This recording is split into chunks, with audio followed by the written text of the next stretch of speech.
Today, I want to talk to you about social media, specifically 7 ways or 7 tactics in which you can use social media to actually attract more new patients. Social media is known for posting, no matter what, from Facebook to Instagram. Maybe you're using Pinterest. Hopefully you're doing video like this.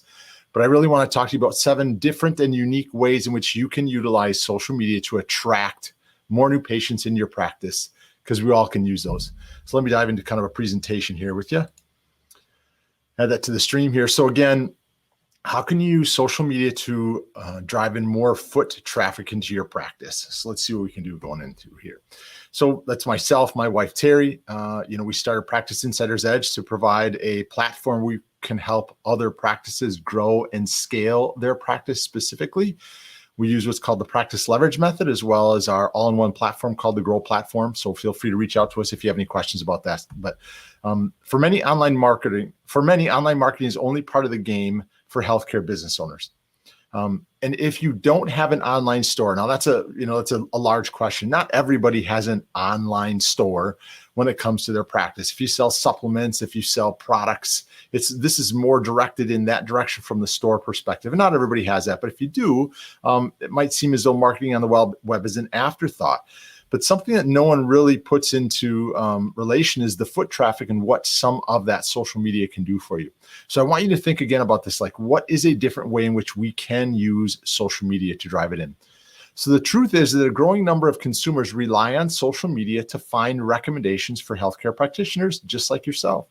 Those recommendation reviews have a huge impact on which practices they decide and choose to become their provider of choice. In other words, your social media account should be helping you get more foot traffic in your practice. And if they're not, here are a few things, specifically 7, that can help you to get to that point.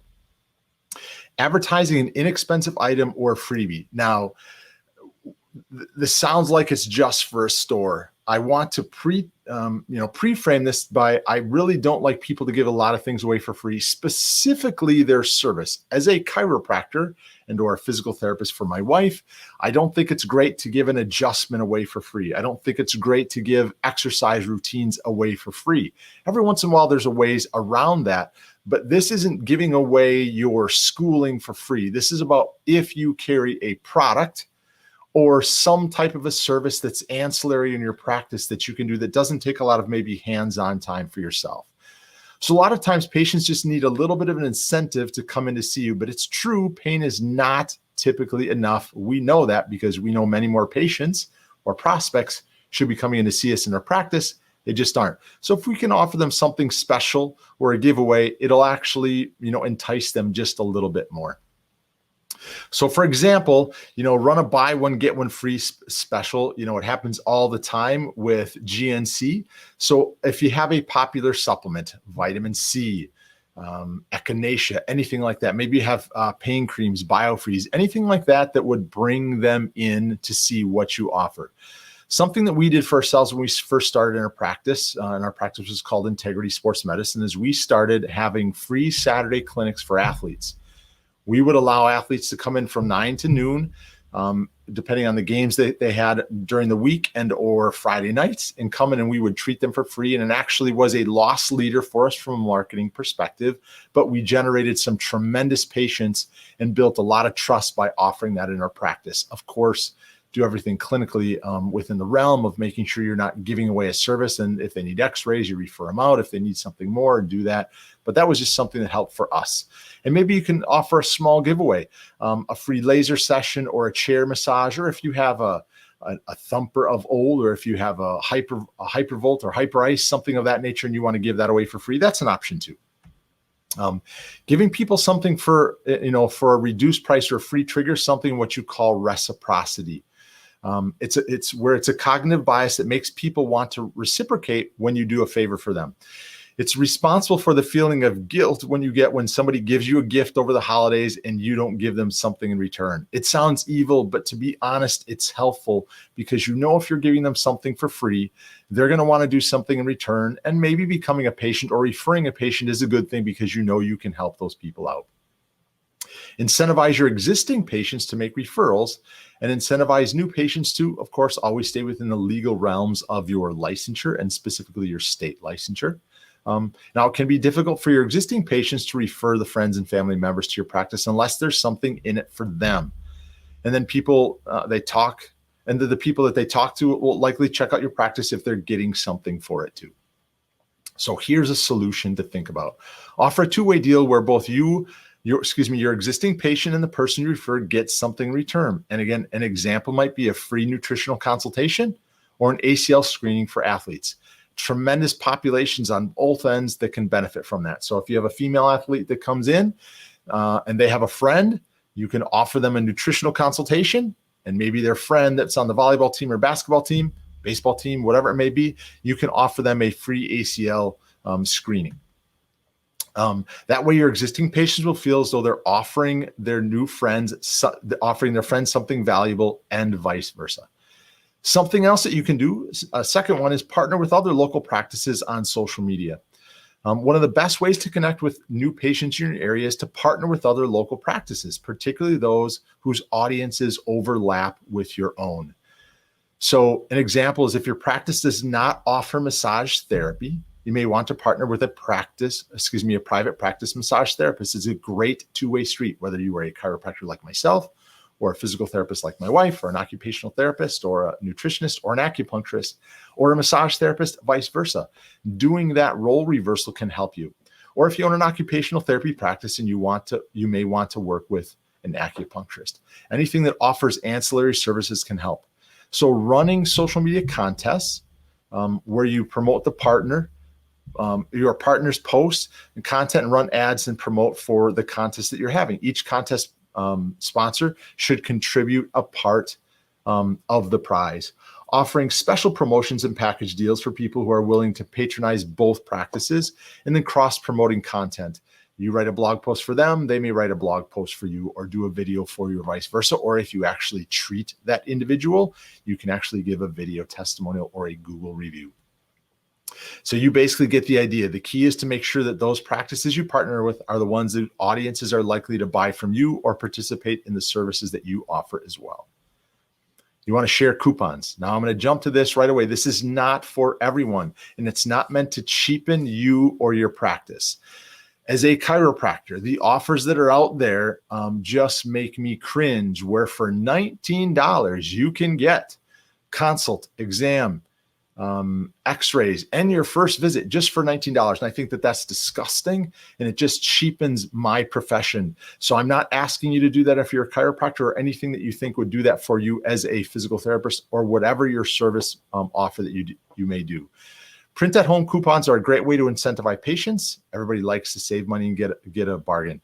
If you do a Groupon, I'm not a big fan of it, but there's a great way from a Facebook marketing perspective that you can do the same exact thing, but not have to give away 50% of your profit over to Groupon. So if you decide to create a coupon, make it a significant one. Again, this is product centric, not service centric. Again, buy one, get one free. Offer them a half price coupon, a coupon for significant percentages off, 10% off the minimum, or a coupon for a free item with a purchase. Again, look at products that you offer: pillows, Theraguns, BioFreeze, anything like that, not giving away your service. And a well thought out coupon can accomplish several things at once. First, it can incentivize your existing patients to come back into your practice and make a purchase. It's always good to bring people back in. Secondly, if you encourage them to share the coupon, it can help attract new patients into your practice. Everybody likes to have more new patients. Another thing that you can do is create a social media code word or hashtag for your practice that's shared on social media. So social media is a great place for word of mouth advertising. True, social media can be looked at as though it's free, but it does take time. So there's a cost to that as well. Now think about what you can do to get your patients talking about your business, how you can get them to do some online chatter to encourage prospective patients to visit your practice. One option is to create a secret code word or a special hashtag for your practice. I know one doc that offers decompression in their practice, and they make a statement that if you think that spinal decompression could be of a benefit to you, just comment the word decompression below. We'll reach out to you personally. It's just a way to get people to think about your services. So you can spread the word by asking people to share it. And by letting them know if they come into your practice and mention the code word or the hashtag, they'll get a discount or a freebie. Again, make sure it's product centric if possible, or for decompression, you can offer them a discounted price on the service. This is essentially a word of mouth coupon. There's nothing to print. Instead, people just simply share the code. And when they mention it, when they stop in, share images of your patients. Social media marketing is an ideal way to forge personal connections with your patients and get to know them. It's up to you how much you want to share, but it's a great way to do that. One way to do that is to get in the habit of taking photographs and, just like this, utilize video of you working with your patients. And very critical there in the bottom, with their permission. Make sure that they sign a form. If you don't have a form, let us know. We'll get you out one that we use for our clients. So if you get their okay, you can share them and you can tag your patients on social media channels. And that's a great way to tag them and get other people doing that, because this tactic is something that shows people how much fun they're actually having at your practice. And when you tag the patient, you'll also be putting your content in front of their friends. Now that's a win-win for your practice and for that patient. And the third is potentially their friend that eventually comes into your practice. Something else that's great is running targeted local ads. So while there are lots of ways to leverage organic social media marketing to get more foot traffic into your practice, the fact is that paid advertising is still the best option if you want to make sure your content is seen by local people, the ones that are most likely to buy from you and utilize your products and services. The good news is that social media advertising makes targeting extremely easy. You should choose an audience that's specific to your geographic area. By narrowing it down further with demographic information and interests, you can minimize your costs and maximize your reach. So if you have an athletic population, you can go after people that are yoga. If you have a running population, you can go after people that go through running. If you see Medicare individuals, you can go after those age brackets from especially Facebook marketing. And foot traffic just doesn't materialize out of nowhere. But careful leverage of your social media following can help to encourage your existing patients to refer to you and incentivize their friends and other new patients to check you out. So I appreciate you taking the time to watch this out with me. Again, my name is Dr. Derek Barron. You can reach us at our email, team@practiceinsidersedge.com. Feel free to call or text us at that number below as well. You can check out our website. We are here to help private practice business owners scale and grow their practice. And we want you to achieve success on so many levels. So if you are a private practice healthcare business owner and you're looking to ways to grow and scale your practice and implement some of these strategies from a social media perspective, if you need help, please feel free to reach out to us and just enter the word below, social media, and we can help you out from there. Thanks again for taking your time. Have yourself a fantastic day.